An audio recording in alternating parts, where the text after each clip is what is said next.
নমস্কাৰ বন্ধুসকল, মই হিৰেণ। আজি মই আপোনালোকক এই ভিডিঅ'টোৰ জৰিয়তে এই 2024 চনৰ মে মাহটোত এই তিনিটা ৰাশিৰ কেনেদৰে ফলাফল লাভ কৰিব তাৰে সম্পূৰ্ণ ফলাফল আপোনালোকক এই ভিডিঅ'টোৰ জৰিয়তে আগবঢ়োৱা হৈছে। প্ৰথমে মোৰ চেনেলটো আপোনালোকে ছাবস্ক্ৰাইব কৰি ল'ব, যাতে মোৰ পিছৰ ভিডিঅ'বিলাক আপোনালোকে সহজে লাভ কৰিব পাৰে। লগতে মোৰ ভিডিঅ' যদি ভাল লাগে তেন্তে লাইক আৰু শ্বেয়াৰ কৰিব, কমেণ্ট কৰি আপোনালোকৰ মনোভাৱ প্ৰকাশ কৰিব। এতিয়া হওঁ মূল বিষয়লৈ। তুলা ৰাশিৰ ব্যক্তিসকলৰ এই মে মাহটোত তেওঁলোকৰ পাৰিবাৰিক জীৱনৰ ক্ষেত্ৰত এই মাহটোৰ আৰম্ভণিতে আপোনাৰ পৰিয়ালৰ সদস্যসকলৰ মাজত কিবা এটা বিষয়ৰ বিশেষ পাৰ্থক্য দেখা দিব পাৰে, যাৰ ফলত আপোনালোকৰ সম্পৰ্কত যথেষ্ট পৰিমাণৰ তিক্ততা হোৱাৰ সম্ভাৱনা আছে। এনে পৰিস্থিতিত জ্যেষ্ঠসকলৰ হস্তক্ষেপেৰে ইয়াৰ সমাধান কৰা হ'ব আৰু এই সময়ত আপুনি যথেষ্ট পৰিমাণে ধৈৰ্য ধৰিব লাগিব আৰু আপোনাৰ পৰিয়ালৰ প্ৰতি সকলো দায়িত্ব পালন কৰিব লাগিব। মাহটোৰ শেষলৈ আপোনাৰ পৰিয়ালটোত কিছু নতুন সুখ থাকিব পাৰে, যেনে নতুন চাকৰি পোৱা বা ভাল নম্বৰৰ সৈতে পৰীক্ষাত উত্তীৰ্ণ হোৱা এনেধৰণৰ। আপোনাৰ ঘৰৰ বাহিৰত এটা নতুন নিৰ্মাণ কাৰ্য চলিব পাৰে। ব্যৱসায় আৰু চাকৰিৰ ক্ষেত্ৰত এনেধৰণৰ এই মাহটোৱে ব্যৱসায়ীসকলৰ বাবে নতুন সুযোগ কঢ়িয়াই আনিব আৰু আপুনি বহুতো গুৰুত্বপূৰ্ণ ব্যক্তিৰ লগত লগ কৰিব পাৰিব। যোৱা কেইমাহমানত যিকোনো ক্ষতি যি হৈ আছিল, এই মাহত সেই সকলোবোৰ আপোনাৰ ক্ষতিপূৰণ হ'ব। লগতে আপোনাৰ বন্ধুবৰ্গৰ সৈতে সম্পৰ্ক অধিক শক্তিশালী হ'ব আৰু আপুনি ভৱিষ্যতৰ বাবে তেওঁলোকৰ পৰা সঠিক পৰামৰ্শ পাব। তেওঁলোকৰ পৰামৰ্শ অনুযায়ী আপোনাৰ ব্যৱসায় বৃদ্ধি হ'ব পাৰে। চৰকাৰী কাম কৰা ব্যক্তিসকলৰ ক্ষেত্ৰত এই মাহটো পাৰস্পৰিক ভাতৃত্ববোধৰ হ'ব যথেষ্ট আৰু নতুন অভিজ্ঞতা বিচাৰি পোৱা যাব। এই নতুন অভিজ্ঞতাবোৰ ভৱিষ্যতে বহুত লাভজনক বুলি প্ৰমাণিত হ'ব।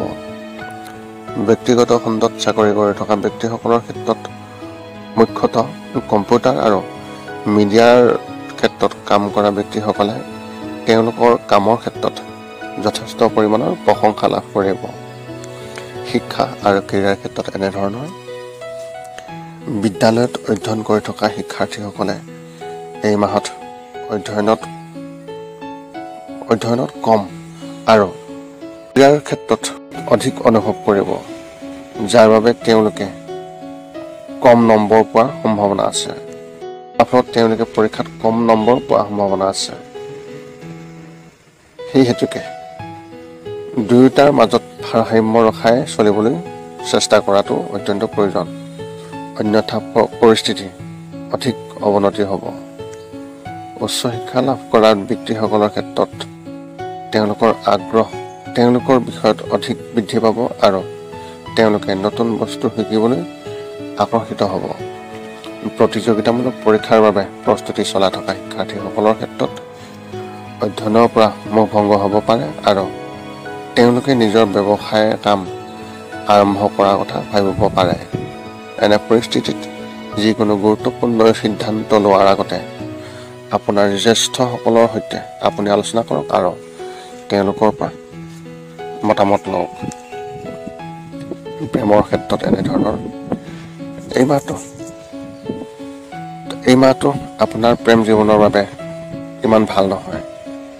কিছুমান বস্তুৰ বিষয়ে আপোনাৰ সংগীৰ সৈতে আপোনাৰ বিভেদ থাকিব পাৰে, যিটো আপোনাৰ সম্পৰ্কত তিক্ততা সৃষ্টি কৰিব।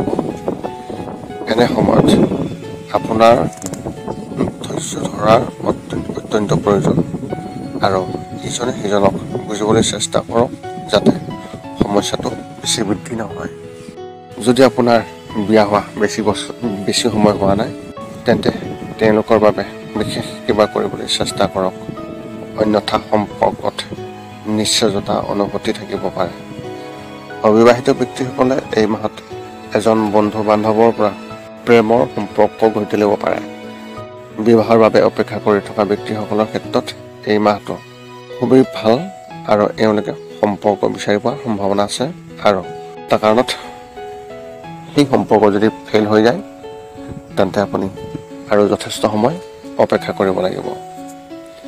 স্বাস্থ্যৰ ক্ষেত্ৰত এনেধৰণৰ যদি কোনো গুৰুতৰ ৰোগ হোৱা নাই আৰু এই সময়ত তেনেকুৱা বিশেষ গুৰুতৰ ৰোগ নহয়, কিন্তু শাৰীৰিকভাৱে আপুনি দুৰ্বলতা অনুভৱ কৰিব। আপোনাৰ মনটো যিকোনো কামত কম পৰিমাণে ব্যস্ততা থাকিব আৰু অলসতাৰ অনুভূতি থাকিব। আপুনি কাম পৰিহাৰ কৰিবলৈ চেষ্টা কৰিব পাৰে। এনে পৰিস্থিতিত যদি আপুনি ৰাতিপুৱা সোনকালে উঠি যোগাভ্যাস কৰাৰ অভ্যাস কৰে তেন্তে আপুনি উন্নত ফলাফল পাব। মানসিকভাৱে কোনো সমস্যা নহ'ব, কিন্তু কিছুমান বস্তুৰ বিষয়ে অত্যাধিক চিন্তাৰ চাপ থাকিব পাৰে। সেইবাবে এনেবোৰৰ বিষয়ে চিন্তা কৰাৰ পৰিৱৰ্তে আপুনি সকলোবোৰ সমাধান কৰিবলৈ চেষ্টা কৰিলে অতি ভাল হ'ব। আপোনাৰ এই মাহত শুভ সংখ্যা হিচাপে 9 আৰু শুভ ৰং হিচাপে আপুনি এই মাহত ধূসৰ ৰং ব্যৱহাৰ কৰিব পাৰে। এই আছিল এই মে' মাহৰ তুলা ৰাশি ব্যক্তিসকলৰ কেনেদৰে পাৰ হ'ব। বৃশ্চিক ৰাশি ব্যক্তিসকলৰ এই মে' মাহটোত এওঁলোকৰ পাৰিবাৰিক জীৱনৰ ক্ষেত্ৰত এনেধৰণৰ এই মাহত কিছুমান বিষয়ক লৈ আপোনাৰ পৰিয়ালৰ সদস্যসকলৰ মাজত মতানৈক্য হ'ব পাৰে আৰু সকলো কথাতে আপুনি সন্তুষ্ট নহ'ব। ঘৰত বিবাদৰ সম্ভাৱনা থাকিব যদিও ইয়াৰ মূল কাৰণ হৈছে আপোনাৰ মানসিক চাপ, আৰু এই সমস্যাই আপোনাক মানসিক চাপ অধিক সৃষ্টি কৰিব পাৰে। এনে পৰিস্থিতিত নিশ্চয়কৈ আপোনাৰ বয়োজ্যেষ্ঠসকলৰ পৰা আপুনি পৰামৰ্শ লওক আৰু তেওঁলোকক সঠিকভাৱে আপুনি সন্মান কৰক। ধৈৰ্য আৰু সৰলতা দেখুৱাবলৈ আপুনি এই সময়ত অত্যন্ত চেষ্টা কৰিব লাগিব, যাৰ ফলত আপুনি আপোনাৰ সমস্যা সমাধান কৰিব পাৰিব। বিপদৰ পৰা হাত সাৰিবলৈ প্ৰতিদিনে পুৱা হনুমান চালিচা আপুনি পাঠ কৰক, যাৰ ফলত আপোনাৰ ঘৰত অসুবিধা দূৰ হৈ যাব। ব্যৱসায় আৰু চাকৰিৰ ক্ষেত্ৰত এনেধৰণৰ ব্যৱসায়িক দৃষ্টিকোণৰ পৰা এই মাহটো ইমান ভাল নহয় আৰু আপোনাৰ এই মাহত অংশীদাৰ বা আন ব্যক্তিৰ সৈতে যি ব্যৱসায় কৰিব তাত আপুনি বিশেষভাৱে প্ৰতাৰণা পাব, যাৰ ফলত আপোনাৰ লোকচান হোৱাটো অত্যন্ত প্ৰবল। এনে সময়ত সজাগ হৈ চৌপাশৰ পিনে আপুনি মনোযোগ ৰাখিব লাগিব। চাকৰি কৰা ব্যক্তিসকলে এই মাহত বিশেষ চিন্তা কৰাৰ প্ৰয়োজন নাই, কাৰণ তেওঁলোকৰ কাম আগৰ দৰে চলি থাকিব আৰু নতুন সমস্যাও নাথাকিব। শিক্ষা আৰু কেৰিয়াৰ ক্ষেত্ৰত এনেধৰণৰ এই মাহত আপুনি অতি কম কষ্টৰে যিসকল শিক্ষাৰ্থী তেওঁলোকে সফলতা লাভ কৰিব পাৰিব আৰু পৰীক্ষাত ভাল নম্বৰ লাভ কৰিব। তেওঁলোকে আন ক্ষেত্ৰতো আগ্ৰহ প্ৰকাশ কৰিব, যিবোৰ ভৱিষ্যতে তেওঁলোকৰ বাবে উপযোগী হ'ব পাৰে। উচ্চ শিক্ষা গ্ৰহণ কৰা ব্যক্তিসকলৰ ক্ষেত্ৰত এই মাহত অলপ হতাশা হোৱাৰ সম্ভাৱনা অত্যন্ত প্ৰবল আৰু তেওঁলোকে নিজৰ কেৰিয়াৰক লৈ বিশেষভাৱে চিন্তিত থাকিব। চৰকাৰী পৰীক্ষাৰ বাবে প্ৰস্তুতি চলাই থকা ছাত্ৰ ছাত্ৰীসকলে এই মাহত অভাৱনীয় ফলাফল লাভ কৰিব পাৰিব। এই মাহত আপুনি আপোনাৰ শিক্ষক আৰু জ্যেষ্ঠ ছাত্ৰ ছাত্ৰীৰ পৰাও সম্পূৰ্ণ সমৰ্থন লাভ কৰিব, যিটো আপোনাৰ ভৱিষ্যতৰ কৌশল তৈয়াৰ কৰাত উপযোগী বুলি প্ৰমাণিত হ'ব। প্ৰেমৰ ক্ষেত্ৰত এনেধৰণৰ এই মাহত বিবাহিত লোকসকলে পত্নীসকলৰ প্ৰতি মৰম বৃদ্ধি পাব যদিও শহুৰেকৰ পৰা বিশেষ ক্ষোভৰ সন্মুখীন হ'বলগীয়া হ'ব, যাৰ ফলত তেওঁলোকৰ ব্যক্তিগত জীৱনতো বিশেষভাৱে প্ৰভাৱ পৰিব। ইতিমধ্যে সম্পৰ্কত থকা ব্যক্তিসকলে নিজৰ সংগীৰ প্ৰতি আৱেগিক হৈ পৰিব আৰু স্বাস্থ্যৰ প্ৰতি চিন্তিত হৈ থাকিব। যদি আপুনি বিয়াৰ বাবে অপেক্ষা কৰি আছে আৰু কাৰোবাৰ লগত ইতিবাচক কথা বতৰা চলি আছে, তেন্তে কথাবোৰ আগবাঢ়ি যাব। ইয়াৰ বাবে ঘৰখনত সুখৰ পৰিৱেশ সৃষ্টি হ'ব আৰু সকলোৱে আপোনাৰ এই আচৰণত বিশেষভাৱে প্ৰশংসা কৰিব। স্বাস্থ্যৰ ক্ষেত্ৰত এনেধৰণৰ এই মাহত মহিলাসকলৰ মুখ্যতঃ নিজৰ স্বাস্থ্যৰ প্ৰতি সচেতন হোৱাটো অত্যন্ত প্ৰয়োজন, কাৰণ তেওঁলোকৰ ওপৰত মংগল গ্ৰহ গধুৰ হ'ব। এনে পৰিস্থিতিত ঘৰৰ পৰা ওলাই অহাৰ সময়ত আপুনি সাৱধান থাকিব বা আপুনি ওলাই অহাৰ পৰা আপুনি বিৰত থাকিব। লগতে খাদ্যাভ্যাস সঠিকভাৱে ৰাখি থাকিব লাগিব। আপোনাৰ পৰিয়ালৰ সদস্যসকলৰো বিশেষ যত্ন লওক যাতে কোনো ধৰণৰ গুৰুতৰ সমস্যাৰ সৃষ্টি নহয়। মাহৰ দ্বিতীয় সপ্তাহত অস্থিৰতাৰ সমস্যা হ'ব পাৰে। যিসকলৰ উশাহ নিশাহৰ সমস্যা আছে তেওঁলোকে নিজৰ প্ৰাথমিক যত্ন লোৱাটো অত্যন্ত প্ৰয়োজন। যদি আপুনি লগত এটা ইনহেলাৰ ৰাখে তেন্তে আপোনাৰ লগত অতিৰিক্ত ইনহেলাৰ এটা ৰখাটো অত্যন্ত প্ৰয়োজন, নহ'লে পিছত আপোনাৰ সমস্যা হ'ব পাৰে। আপোনাৰ এই মাহত শুভ সংখ্যা হিচাপে 6 আৰু শুভ ৰং হিচাপে আপুনি এই মাহত বগা ৰং ব্যৱহাৰ কৰিব পাৰে। ধনুৰাশি ব্যক্তিসকলৰ এই মে মাহটোত তেওঁলোকৰ পাৰিবাৰিক জীৱনৰ ক্ষেত্ৰত এনেধৰণৰ এই মাহত আপোনাৰ মন কাৰ্যকলাপত অধিক থাকিব। আনকি ঘৰত থাকিও বাহিৰত যি চলি আছে সেই বিষয়ত আপুনি অত্যন্ত আৱেগিক হৈ থাকিব আৰু সেই কামত আপুনি হেৰাই যাব। বেছিভাগ সময় আপুনি নিজৰ ওপৰত ব্যয় কৰিব, যেনে টিভি, কম্পিউটাৰ আদি কাম, সামাজিক ছাইটত। ইয়াৰ বাবে আপোনাৰ পৰিয়ালৰ সদস্যসকলেও আপোনাৰ ওপৰত খং কৰিব পাৰে। মাহৰ তৃতীয় সপ্তাহত আপোনাৰ ভায়েক বা ভনীয়েকৰ স্বাস্থ্যৰ বিশেষ যত্ন ল'বলগীয়া হ'ব পাৰে। তেওঁলোকৰ সৈতে দুৰ্ঘটনা ঘটিব পাৰে। সেইবাবে তেওঁলোকক যিকোনো গধুৰ সামগ্ৰী তুলিবলৈ দিয়া পৰিহাৰ কৰিব আৰু বাহিৰৰ খাদ্য খাবলৈ নিদিব। ব্যৱসায় আৰু চাকৰিৰ ক্ষেত্ৰত এনেধৰণৰ এই মাহত ব্যৱসায়ৰ ক্ষেত্ৰত মিশ্ৰিত ফলাফল আহিব। এনেকুৱা কিছুমান অনুষ্ঠান থাকিব য'ত আপুনি ডাঙৰ লাভ পাব আৰু কেতিয়াবা আপুনি লোকচান বহন কৰিবলগীয়া হ'ব পাৰে। সামগ্ৰিকভাৱে আপুনি সঞ্চয়ত থাকিব আৰু ইয়াত বেছি ডাঙৰ সমস্যা নহ'ব। এই মাহটো চাকৰিত থকা ব্যক্তিসকলৰ ক্ষেত্ৰত অলপ আৰামদায়ক হ'ব আৰু তেওঁলোকে নতুন অভিজ্ঞতা লাভ কৰিব পাৰিব, যি ভৱিষ্যতে অতি উপযোগী হ'ব।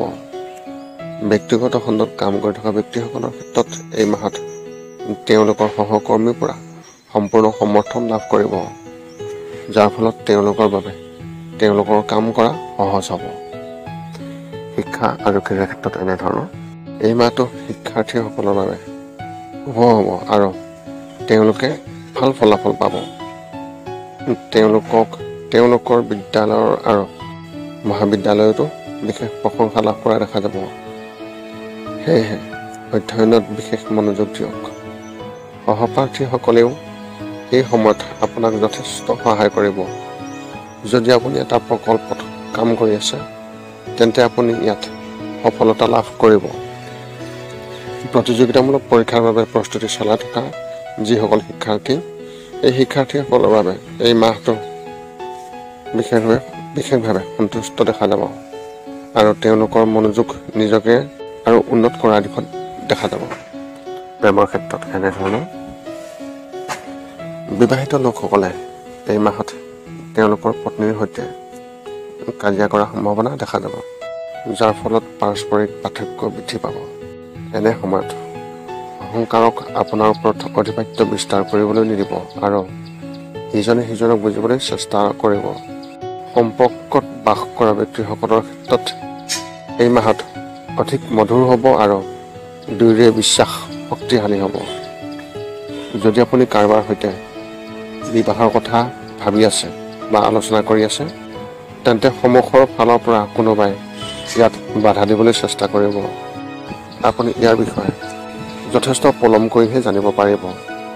সেয়েহে এই বিষয়ত আগতীয়াকৈ সতৰ্ক হোৱাটো অত্যন্ত প্ৰয়োজন। স্বাস্থ্যৰ ক্ষেত্ৰত এনেধৰণৰ মাহৰ প্ৰথম সপ্তাহত কাহ বা চৰ্দিৰ সমস্যাই আপোনাক আমনি কৰিব পাৰে।